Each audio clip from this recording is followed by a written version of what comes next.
ஆலம்பட்டி புதூரில் இன்று மாலை நடைபெறும் மாநாட்டில் 234 தொகுதிகளுக்கான வேட்பாளர்களை நாம் தமிழர் கட்சி தலைமை ஒருங்கிணைப்பாளர் சீமான் அறிமுகம் செய்து வைக்க இருக்கிறார். இதற்கான ஏற்பாடுகள் குறித்த விவரங்களோடு இணைகிறார் சிறப்பு செய்தியாளர் ரகுவரன். மாநாடு இன்னும் சற்று நேரத்தில் தொடங்க இருக்கிறது. அதற்கான இறுதிக்கட்ட ஏற்பாடுகள் என்னவாக இருக்கிறது? 234 வேட்பாளர்களும் வருகை தந்துட்டாங்களா?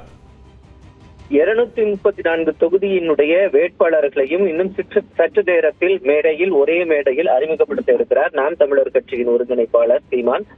மாற்றத்தை எதிர்பார்க்கும் மக்களின் மாநாடு என்ற தலைப்பின் கீழ் இந்த மாநாடானது நடைபெற இருக்கிறது. இந்த மாநாட்டிற்கான சிறப்பு ஏற்பாடுகள் பெரும்பாலும் செய்யப்பட்டிருக்கிறது. குறிப்பாக 234 வேட்பாளர்களும் பாத்தீங்கன்னா ஏசி பேருந்துகளில் ஒன்றாக அழைத்து வரப்பட இருக்கிறார்கள். அவர்கள் அழைத்து வரப்பட்டு ஒரே கட்டமாக மேடையில் ஏற்றப்பட இருக்கிறார்கள். சீமான் அதற்கு தலைமை தாங்குகிறார். சீமான் போட்டியிடும் தொகுதியை அறிவித்த பிறகு மற்ற தொகுதிகளும் வரிசையாக அவர் அறிவிக்க இருக்கிறார். இதற்காக பல்வேறு மாவட்டங்களிலிருந்து நாம் தமிழர் கட்சியினுடைய தொண்டர்கள் வந்து கொண்டிருக்கிறார்கள். மாவட்ட வாரியாக தொண்டர்கள் அமர்வதற்கான ஏற்பாடுகள் செய்யப்பட்டிருக்கிறது. குறிப்பாக பாத்தீங்கன்னா இந்த மாநாட்டில் பாத்தீங்கன்னா சிசிடிவி கண்காணிப்பு கேமராக்கள் மாநாடு பந்தல் முழுவதுமாகவே பொருத்தப்பட்டிருக்கிறது.